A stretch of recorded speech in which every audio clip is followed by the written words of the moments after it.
पितामह भीष्म ने सारा जो हस्तिनापुर जो बच्चे लोग जो पंच पांडव थे और कौरव का जो बच्चे लोग को उन्होंने उनको धनुर्विद्या का शिक्षा देने के लिए उनको कृपाचार्य को लगाए थे। तो जन्मेजय फिर उनके गुरु पूछते कि अच्छा कृपाचार्य कौन है, उनका उत्पत्ति कैसे हुआ था। तो ये बात है इस प्रकार की, एक महर्षि गौतम मुनि का एक संतान थे, उनका नाम है शारद्वाज। शारद्वान उनका नाम था, शारद्वान। ठीक है, शारद्वान जदियो उन्होंने ब्राह्मण कुल में जन्म हुआ था उनका, लेकिन शारद्वान धनुर्विद्या में बहुत पारंगम में थे। उनको धनुर्विद्या में ज़्यादा मन लगता था और वेद शास्त्र में इतना मन नहीं लगता था। तो उन्होंने बहुत सारा तपस्या करके और बहुत तपस्या बढ़ा, उन्होंने बहुत सारा अर्थशास्त्र क्या अपना धनुर्विद्या का ज्ञान प्राप्ति हुआ। जब उनका तपस्या और ये धनुर्विद्या का ताकत देखा तो सबसे बड़ा चीज़ इंद्र को सबसे बड़ा डर होता है। तो इंद्र ने उनका तपस्या को भंग करने के लिए एक देवक कन्या को भेजा। ठीक है ना, तो देवक कन्या का नाम होता है जानपदी बोल के देवक कन्या को उनका भेजा उनका आश्रम में। और जानपदी आके उनका आश्रम के सामने में उनको थोड़ा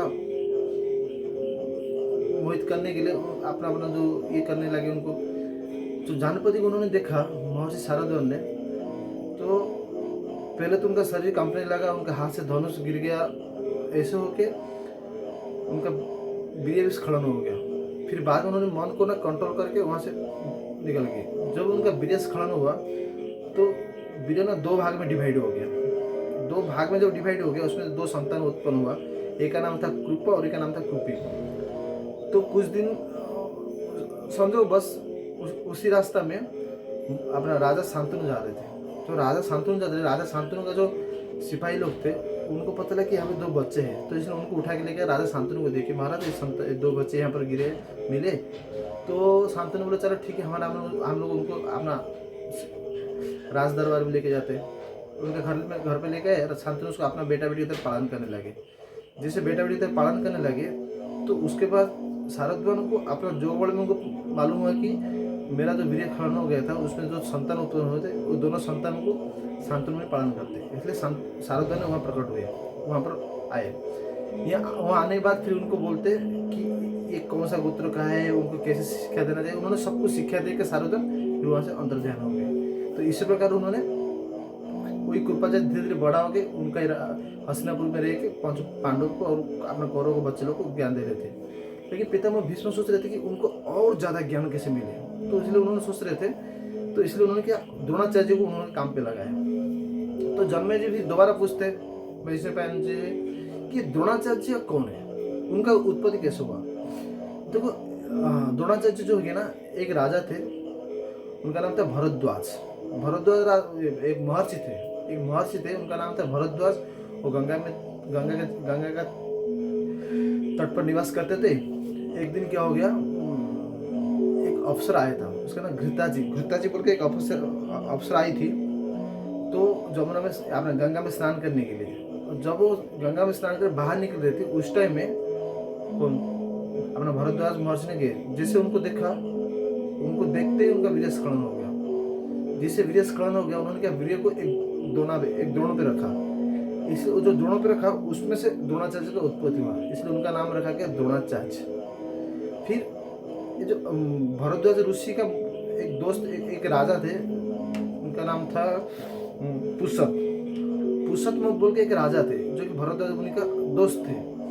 और यहाँ पे भरद्वाज का संतान कौन हो गया, द्रोणाचार्य हो गया। और पुष्यत जो राजा था उसका संतान हो गया द्रुपद। तो इसलिए द्रुपद जो है ना वो भी भरद्वाज आश्रम में ही रह के पढ़ाई करते थे, अर्थशास्त्र जो अपने धनुर्विद्या का शिक्षा दे रहे थे। तो कुछ दिन जाने के बाद फिर जो ज्ञान लेते रहते द्रोणाचार्य और द्रुपद, ये दोनों का दोस्ती हो गया। जैसे दोस्ती हो गया, द्रुपद बोलता है कि द्रोणाचार्य आप तो मेरा अच्छा दोस्त है, मैं अगर फ्यूचर में आगे जाकर राजा बनूंगा तो आप मेरा राज दरबार के रहना, आपको जो चीज चाहिए मैं सब कुछ दूंगा। ऐसे उनको बोले थे क्यों आप मेरा अच्छा दोस्त है बोल के। बोले ठीक है। ऐसे फिर धीरे धीरे बड़ा हो जाते हैं। फिर द्रुपद फिर अपना जाकर राजा सिंहासन में बैठ जाते हैं। फिर पुष्यत शरीर छोड़ देते हैं। फिर द्रोणाचार्य भी धीरे धीरे बड़ा होते हैं। धीरे बड़ा होने के बाद उन्होंने किसको शादी करते, शारद्वान मुनि का जो बेटी थी कृपा, उनसे शादी करते हैं। कृपाचार्य का बहन के साथ उनका शादी होता है, कौन अपना द्रोणाचार्य का। तो शादी होने के बाद उन्होंने क्या करते, फिर द्रोणाचार्य को मालूम होता है कि जो परशुराम जी अभी अपना कौन राजस्थान परशुराम जी ने बहुत सारा क्षेत्रियों को परास्त करके एक धरती को पूरा जीत लिया था। जितने बार उन्होंने क्या किया, कश्यप मुनि को सब कुछ दे के फिर तपस्या करने के लिए महेंद्र पर्वत गए थे। जब द्रोणाचार्य को पता लगा कि परशुराम जी सब कुछ दे के जा रहे, तो उन्होंने उनके पास गए, कौन द्रोणाचार्य ने। जब गए फिर परशुराम को बोलते कि मैं ऐसे मेरा तो उत्पत्ति हुआ था, मैं कोई माँ के गर्भ से नहीं आया, मैं ऐसे द्रोणा से उत्पन्न हुआ था और मैं आपसे कुछ मांगने के लिए आया। तो परशुराम बोलते थे कि सब कुछ तो मैं दे दिया, अब मेरे पास केवल अस्त्र है, मेरा शरीर है, अब क्या मांगना चाहते हो मांगो। तो फिर द्रोणाचार्य बोलते हैं कि मेरे को आप काम करो, आप अस्त्र ज्ञान दीजिए, उसको कैसे संहार करना चाहिए, कैसे व्यवहार करना चाहिए, कैसे अपना कंट्रोल में रखना चाहिए, सब सिखा दीजिए। तो परशुराम बोले तथा उनको सब कुछ सिखा दिए। सब कुछ सीखने के बाद द्रोणाचार्य जी ने खुशी से अपने बच्चों को लेके कहाँ गए, द्रुपद के पास गए। द्रुपद के पास जाके बोलते मित्र आप मेरे को पहचान आएगी नहीं। तो द्रुपद बोलते आप कौन है? हमें आपके बचपन का दोस्त द्रोणाचार्य, हम लोग एक साथ में पढ़ाई ये करते थे। बोला देखो उस टाइम हम लोग दोस्त थे, अभी मैं राजा हो गया, अभी कोई राजा का कोई गरीब लोग से कभी दोस्ती नहीं होता, उनको पूरा कटु व्यवहार करते हैं। बोलते अगर आपको रहना तो एक दिन खा के जाओ, यहाँ पे रहना ना कुछ मैं कुछ भी मदद नहीं कर सकता। ऐसे बोलते तो द्रोणाचार्य को बहुत दुखी होता है कि ये भाई ने मेरे को वचन दिया था कि ऐसे करूँगा, अभी मेरे वचन जान नहीं रहे, ठीक है। तो उन्होंने मन में ठान लिया कि उनको मैं एक दिन परास्त करूँगा बोल के। तो इसके लिए उन्होंने शिष्य ढूंढ रहे थे, किसको मैं ऐसे ज्ञान दूंगा जो कि द्रुपद को परास्त कर सके। तो उसने आए, उन्होंने हस्तिनापुर आए। हस्तिनापुर आगे कृपाचार्य घर में ही रहते थे। तो एक दिन जो पंचु पांडव और अपने कौरव का बच्चे लोग खेल रहे थे, खेलते खेलते उनका एक गेंद है ना बॉल, वो क्या एक कुआं में गिर गया। जिससे कुआं में गिर गया उसको निकालने की कोशिश करे, कोई नहीं निकाल नहीं पाता है। तभी क्या होता है, द्रोणाचार्य आते हैं, द्रोणाचार्य आके बॉल को अपने धनुष विद्या में उसको बाहर निकाल देते। जैसे बाहर निकाल देते वो बोलते आप कौन है, आप कौन है, आप इतना ज्ञान कैसे है।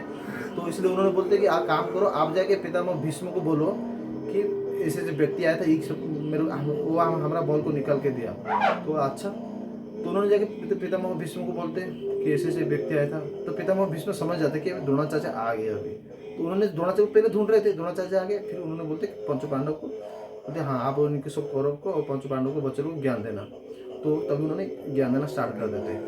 लेकिन पितामह भीष्म बोलते कि आप उनको क्यों ज्ञान देना चाहते हैं। तो भी द्रोणाचार्य बोलते कि देखो मेरा एक दिन क्या हुआ, मेरा बच्चा दूध पीने के लिए बहुत मेरे को बोला कि पिताजी मेरे को दूध चाहिए, लेकिन मैं इतना गरीब था कि मेरा बच्चा को दूध नहीं पिला गया।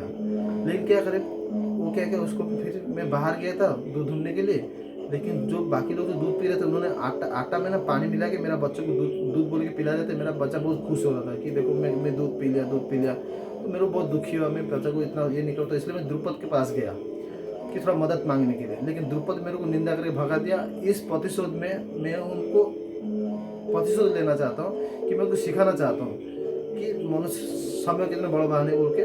तो इसलिए मैं ऐसे शिष्य ग्रहण करना चाहता हूँ जो द्रुपद को परास्त कर सकते हैं। इसलिए मैं ये क्या करूँ, पंचु पांडव को कौरव को सब धनुर्विद्या का शिक्षा दूंगा। इसलिए उन्होंने फिर पंचु पांडव को धनुर्विद्या सिखा देते हैं।